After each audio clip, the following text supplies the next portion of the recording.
అందరికీ నమస్కారం. Welcome to icon politics. నమస్కారం బాలకోటయ్య గారు. నమస్తే శ్రేణి గారు. సార్, ఈ భూ హక్కు చట్టం మీద బాగా కాంట్రవర్సీ అవుతుంది. గత 3-4 రోజులుగా ప్రచార సాధనాల్లో, మీడియాలో మొత్తం మీద నడుస్తుంది. సోషల్ మీడియాలో కూడా వస్తుంది. ఇప్పటికీ ఇంకా దీనికంటే ముందు రీసర్వే అని ఒకటి ఉంది. దాని మీద జరుగుతున్న ఘోరాలు కూడా ఇప్పుడిప్పుడు వెలుగులోకి వస్తున్నాయి.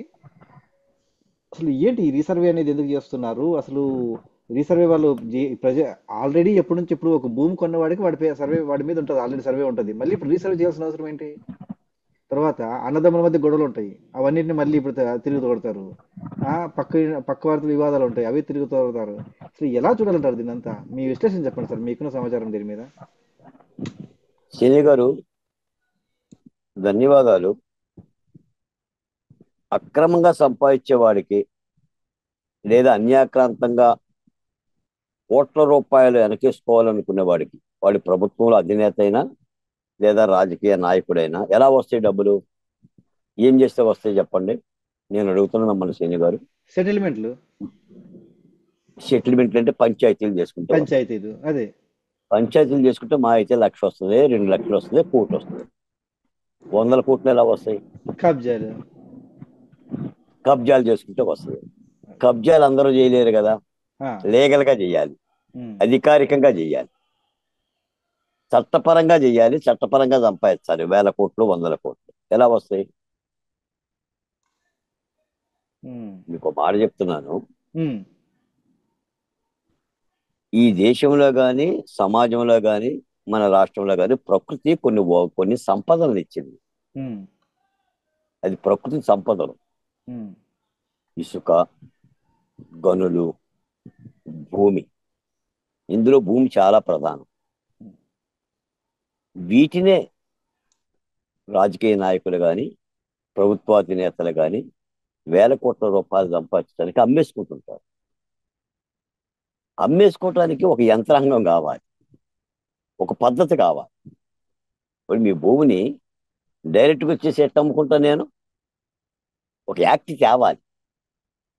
మీరు ఇందాక అన్నట్టుగా ఇప్పటికే ఆంధ్రప్రదేశ్లో ఏ ఏ భూములు ఖాళీగా ఉన్నాయి, ఎన్ని భూములు ఉన్నాయి అనేది ఓ సర్వే జరిగింది. సర్వే జరిగితే దాదాపు 2,00,000 ఎకరాలు ప్రభుత్వ భూములు ఉన్నాయని తేలింది. అది కుంట భూములు కానీ, చెరువు భూములు కానీ, అసైన్మెంట్ ల్యాండ్స్ కానీ, రెవెన్యూ పోరంబోకు భూములు కానీ, దేవస్థలాల భూములు కానీ 2,00,000 ఎకరాల పైచిరుకు తేలింది. ఈ 2,00,000 ఎకరాలను బడా వ్యాపారవేత్తలకి విక్రయించుకునే విధంగా లేదా అమ్ముకునే విధంగా ఒక ప్రయత్నం జరుగుతుంది. ఆల్రెడీ జరిగింది. అంటే నేను అనేది ఏంటంటే, ప్రకృతి సంపదని మీకు మన్యంలో బ్యాక్ సైడ్ గనులు, లేదా రంగురాళ్ళు, లేదా గంజాయి తోటలు, మైదాన ప్రాంతాల్లో గోదావరి ఇసుక, కృష్ణా ఇసుక, ఇవన్నీ కూడా ఏంటంటే అక్రమార్జనలో భాగమే. ఈ రోజున భూ యజమాన్య హక్కు చట్టం అనేది కేంద్ర ప్రభుత్వం తెచ్చింది అంటున్నారు. ఏ రాష్ట్రం కూడా దీన్ని అమలు జరపడానికి సిద్ధంగా లేదు. ఆంధ్రప్రదేశ్ మాత్రం తగుదులమ్మ అని ముందుకు వచ్చేసి ఈ భూ యజమాన్య హక్కు చట్టాన్ని రూపొందించేందుకు జీవోలు విడుదల చేస్తుంది. ఏమిటి అని చెప్పేసానంటే, పౌరుడు సంపాదించుకున్న స్థిరాస్తి పత్రాలు, అది ఇల్లైనా, పొలమైనా, సెంట్ అయినా, అరసెంట్ అయినా, ఎన్ని ఎకరాలైనా కూడా దానికి సంబంధించిన ఒరిజినల్ డాక్యుమెంట్లన్నీ కూడా ప్రభుత్వ ఆధీనంలో ఉంటాయంట. మనకు మాత్రం, పౌరుడికి మాత్రం ఒక జిరాక్స్ కాపీలు ఆ వాట్సాప్లోనో మెయిల్లోనో జిరాక్స్ కాపీలు ఇస్తారంట.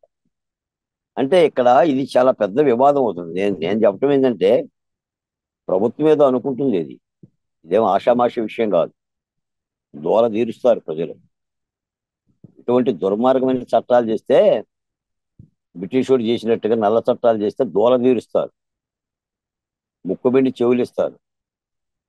అంటే పౌరుల ఆస్తుల్ని ప్రభుత్వం తన కబ్జాలో ఉంచుకొని నీకు జిరాక్సులు ఇస్తాను అని చెప్పేసంటే పౌరుడి ఆస్తికి భద్రత ఏముంటుంది?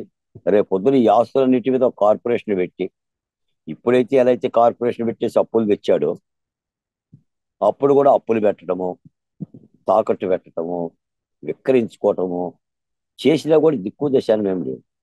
అదే ఇప్పుడు ప్రభుత్వం అంటే అదే మనం చెప్తాం కదా. ఇప్పుడు అమరావతిలో కూడా ఏం చేశాడు జగన్మోహన్ రెడ్డి గారు? ఎకరం 7 కోట్లకి 10 కోట్లకి ఈ వేలం ద్వారా విక్రయించే పని చేశాడు. ఆ పొలాలన్నీ కూడా సిఆర్డిఏ పరిధిలో ఉన్నాయి కాబట్టి ఆ పొలాలను తీసుకున్న యొక్క అవసరం వేరేది కాబట్టి, అది రాజధాని అవసరం కాబట్టి రైతులు కోర్టులకు వెళ్ళారు కాబట్టి ఆ ప్రక్రియ ఆగింది తాత్కాలికంగా. రేపేం చేస్తాడు మళ్ళీ?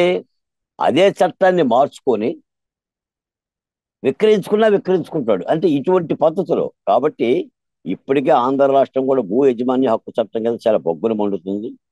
నిన్న ప్రతిపక్ష పార్టీ నాయకుడు చంద్రబాబు నాయుడు కూడా మాట్లాడారు, చాలా తీవ్రంగా మాట్లాడారు సభల్లో. ప్రభుత్వం ఒరిజినల్ కాగితాలని, పౌరుల యొక్క సాక్షి కాగితాలు, ఒరిజినల్ కాగితాలు ఇచ్చి ఒరిజినల్ కాగితాలు తన దగ్గర పెట్టుకొని జిరాక్స్ కాపీలు ఇస్తుందంట. ఆ జిరాక్స్ కాపీలు ఎందుకు మొడ్డి దుడుచుకోవడానికి కూడా పనికిరావని చెప్పి సాక్షాత్తు చంద్రబాబు నాయుడు గారు ఇదే భాషలో మాట్లాడారు. అందుకని ఇది చాలా దుర్మార్గమైన ప్రక్రియ. నేను ఒక మాట ఏంటంటే, కేంద్ర ప్రభుత్వం ఎలాంటి చట్టాలన్నా చేయనియండి, ఫెడరల్ వ్యవస్థలో రాష్ట్రాల హక్కులు రాష్ట్రాలకు ఉంటాయి. మనం రాష్ట్రాలను ఎందుకు గౌరవిస్తున్నాం?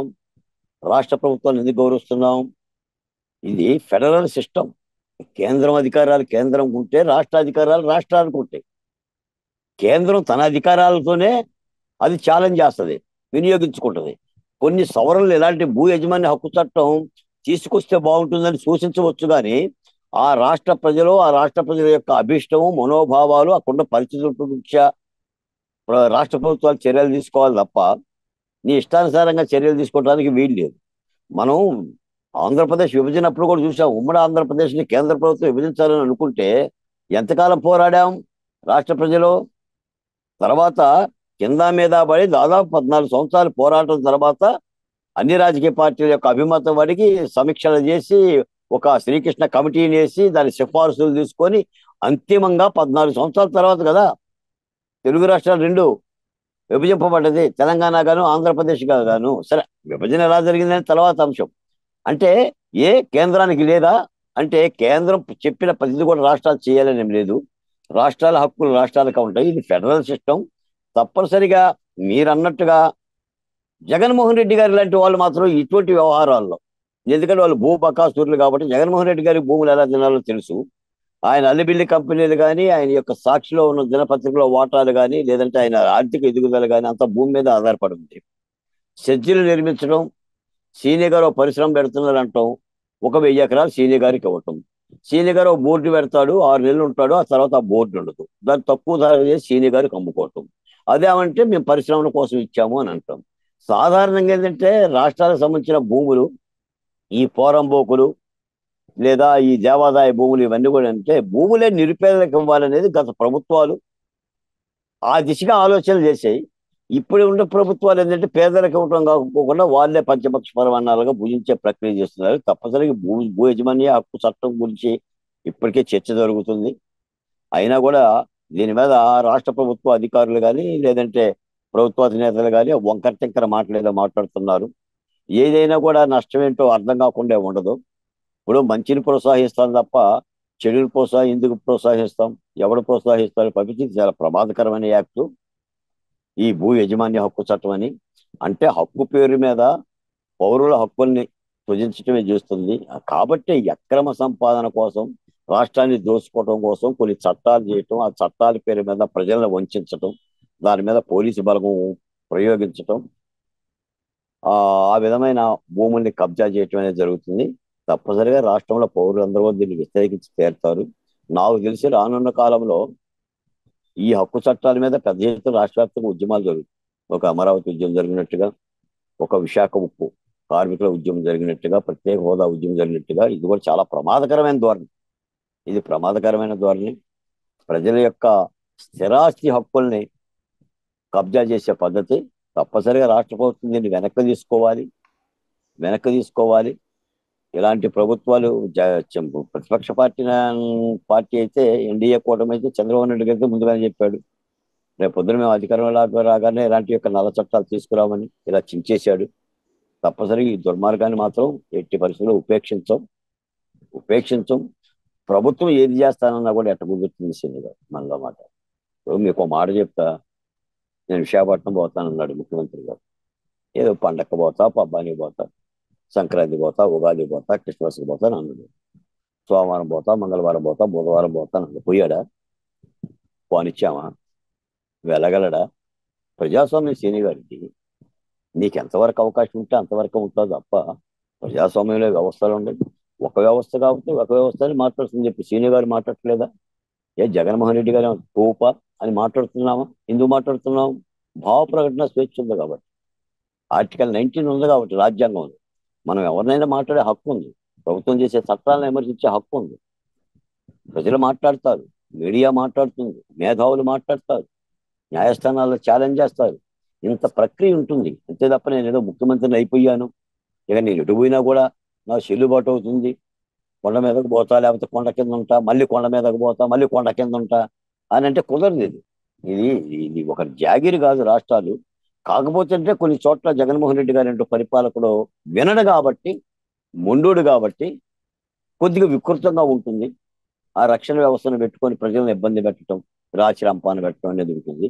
తప్పనిసరిగా ఈ భూ యజమాన్య హక్కు అనేది ప్రజలకు సంబంధించిన స్థిరాస్తి హక్కుల్ని శిథిలం చేయటమే, దొంగిలించడమే. తప్పనిసరిగా రాష్ట్ర ప్రజలు దీని మీద ఒక చైతన్యవంతంగా ఉండాలి, ఉంటారు, ఉండేలా చేయాలి.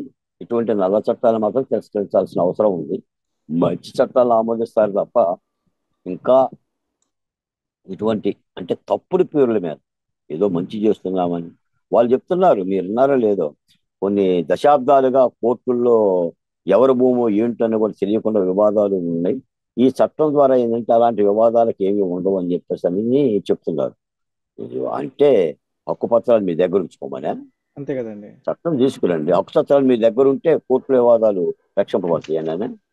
అందుకని ఇప్పుడు కడుపులో వేరే బుద్ధి పెట్టుకొని గడ్డికి రావే పిల్ల అని చెప్పి పిలిచినట్టుగా ప్రభుత్వం కడుపులో ఒక ముద్దు పెట్టుకొని, ఒక దుర్బుద్ధి పెట్టుకొని ఏదో ప్రజలకు మేము చేస్తున్నామని చెప్పేసి అంటే మోసం లేకుండా పోదు.